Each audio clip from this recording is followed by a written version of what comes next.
I still can't believe we escaped the Ashwinders. You may not realize it, but you are the talk of the school since you saved me that day. I wonder how everyone knows about it. I told my mother in the hope that she would be more forgiving of what I have been up to if it came from me. She likely told other professors, and news travels quickly. Unfortunately, she might, in fact, have been even less forgiving than I'd hoped.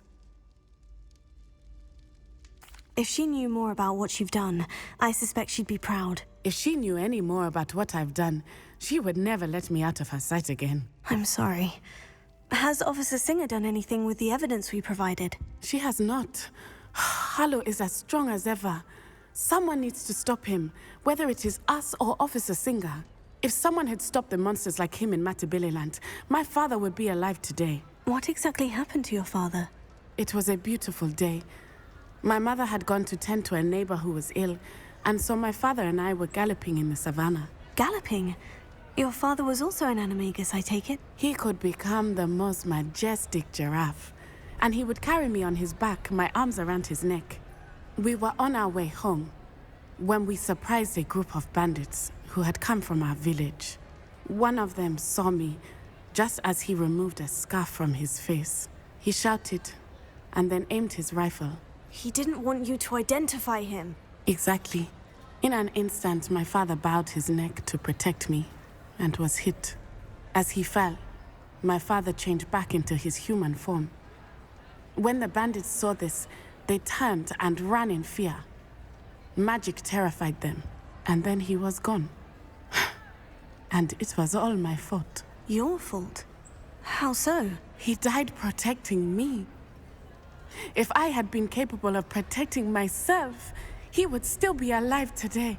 My mother and I tried to go on without him, but it became too much for us there. A few years later, we left to come to Scotland.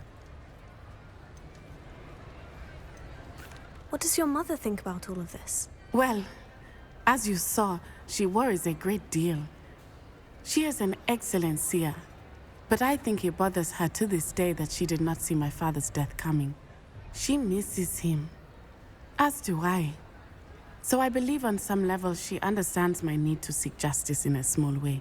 But that does not mean that she likes it. Do you think taking down the Ashwinders will avenge your father's death? No.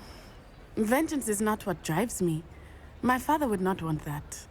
He and my mother raised me to believe that it is a privilege to be able to fight for those who cannot. I know there is risk involved, but I feel it is worth it. I am glad you seem to think so too. Do you think your father would approve of the things we've been doing? Oh my, that is a good question. In theory, yes. Although he would worry as my mother does. But I think he, of all people, would understand my persistence. My father never shied away from a fight for good, no matter how ruthless the foe. And I think he would have enjoyed knowing that I had a compatriot like you. I'm sorry, Natty. I can't imagine what you've been through. Your father sounds exceptional. He was. Truly extraordinary. And thank you for your kind words. We all have our burdens. My father had a saying about that. Yes, I remember. Rain does not fall on one roof alone. Exactly.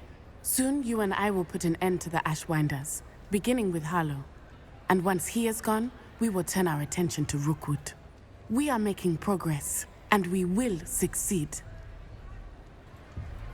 Thank you again for saving me. You deserve all of the praise you have received.